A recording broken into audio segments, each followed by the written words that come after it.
Hello! Welcome back to Money and Cheese. As I mentioned last week, diba, sabi ko, I will try to create more content for you guys, pero yung medyo chill na lang. So, the first thing I wanted to share with you is yung current portfolio ko as of 2025. So, hopefully that's something interesting for you. So, kahit na for the last 3 years, I'm not active in terms of vlogging, I'm still active on investing. Syempre, saan ba natin lalagay yung salary natin kung hindi sa investment? Kasi otherwise, we cannot beat the inflation. So, kailangan nating i-beat yung inflation by investing. So, um, I will share with you right now kung ano yung holdings natin. And it's gonna be quick. And then, maybe if you want us to focus more on like one of those investments, I can create the next video highlighting that. So, and which is my plan din naman. So, first, ito yung mga what we have, and then I can share everything na ginawa ko, including yung mga losses like forex. Ouch. Anyway, so ito, let's start now with my portfolio. Ayan. So, ito, ang aking portfolio as of February 2025. So, overall, so, syempre, nag-start naman ako mag-invest simula nung nag-work ako, di ba? Pero, alam naman natin na hindi naman tayo nakakaipon kaagad simula nung mag-work ako, ganyan. So, nag-start ako bumili nung unang kong property would be around 2015. So, around 10 years ago yun. So, ito yung description would be yung types of assets na binili ko or ininvestan ko. And of course, yung right now, in terms of allocation. So, syempre, before, mas malaki yung, in terms of real estate or properties. Pero as I get my new salary, nagpuput ako sa ibang um, types of investment kasi you cannot, put your eggs in one basket, all your eggs in one, sorry. Kasi you cannot put all your eggs in one basket. So, we have to make sure na hindi sobra-sobrang laki yung yung allocation per asset kasi you'll never know, 'di ba? Kunyari, as you can see, ngayon medyo heavy ako sa real estate. Nasa 65% or more. No, 67%. Which is scary kasi kapag nagkaroon ng issue sa real estate, yun yung maging problem. Which is, ikukwento ko rin later on kapag dumating na tayo dun sa property segment na siguro in few weeks, yun, i-explain ko kung ano yung experience ko sa pag-invest in terms of real estate, ganyan. So, yung properties namin ng husband ko, etong portfolio ko is more on like a family portfolio, okay? So, we have properties both in Philippines and in Turkey kasi Turkish yung husband ko, so we can actually purchase properties there. And I have my own business, which is Clean Earth Project. Yung like kung binibenta sa inyo. Sana bumili kayo pagka-launch ng new products namin, di ba? So, yun. Plus, we have US stocks, Philippine stocks. Of course, may crypto rin, nung medyo boom na boom ang crypto, and other assets. So, I'll explain a little bit one by one, including yung gains, tapos kung gaano katagal na ba yung asset na to sa namin, sa, sa portfolio. So, yung age niya, di ba? And it will show din na gaano ka, I mean, kahit gaano kataas yung gain mo, kung hindi mo naman siya maliquidate, it's another issue. So, yun, let's start with Philippine property. So, overall, I have 26.35% of my assets in Philippine properties. It used to be higher.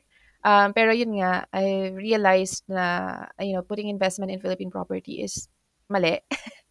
It's a mistake because nung nagka-COVID, I think that was siguro 80% or 90% pa. No, wala pa naman ako masyadong pera noon. So, nung COVID, so, 80 to 90% ng asset ko is in Philippine properties. And I swear, wala akong pera kasi nga I couldn't liquidate it.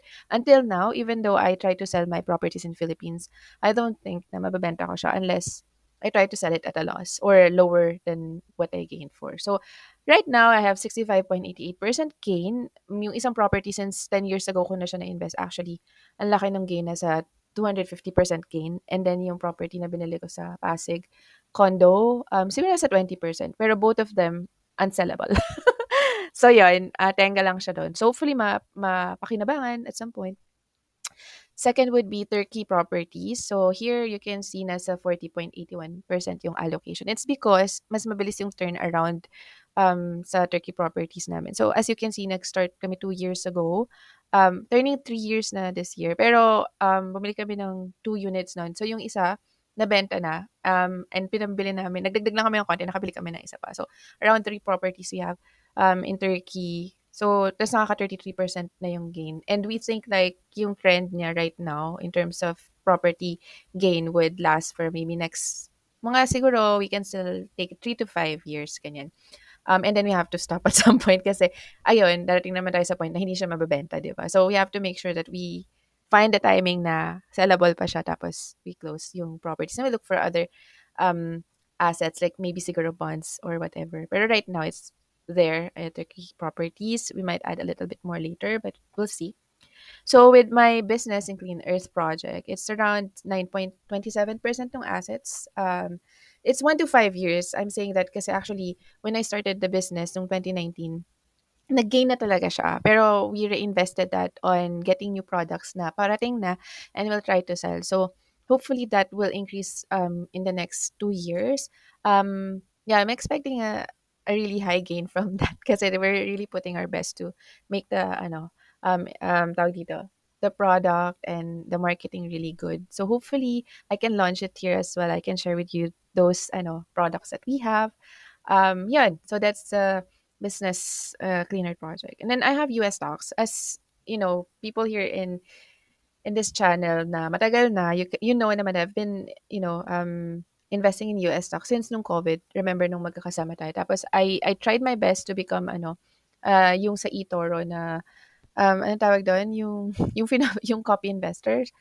Um, pero honestly, that time sobrang pangat talaga ng market. So, no matter what I do, bumababa siya talaga. And then at some point, I think na-regain naman siya. But the problem is, I have to close my account kasi I've been working outside Philippines and Germany.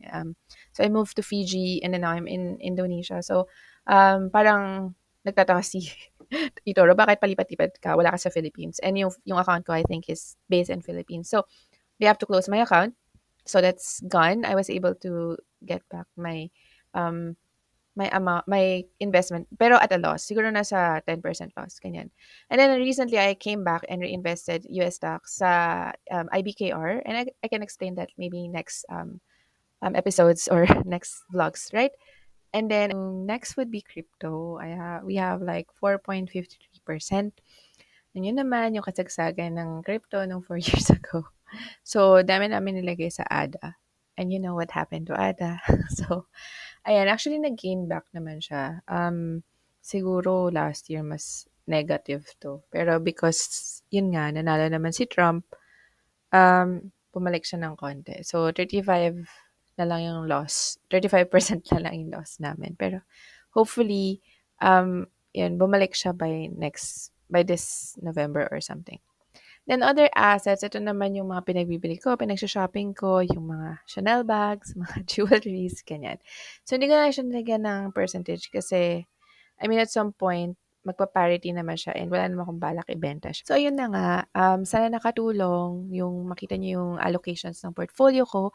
Pero again, the main goal is to beat the inflation. So, because USD yung salary ko, I have to compare to US inflation. So, for the last 5 years, cumulatively, yung CPI gain niya is around 23%. And yun, even though napakahirap ng market, so we sort of beat it by 6%.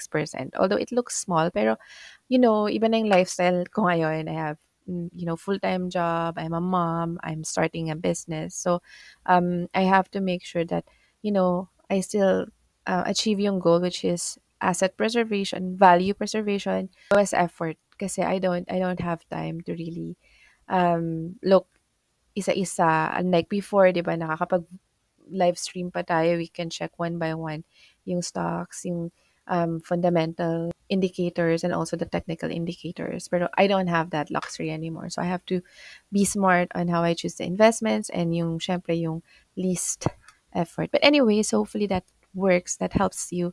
And if you have comments or questions, please put it in the comment section. Please follow and subscribe if you haven't. Thank you so much, everyone, and hopefully nakatulong and inspire you to invest, put your money into savings, into investing. Yun lang. Thank you. Bye.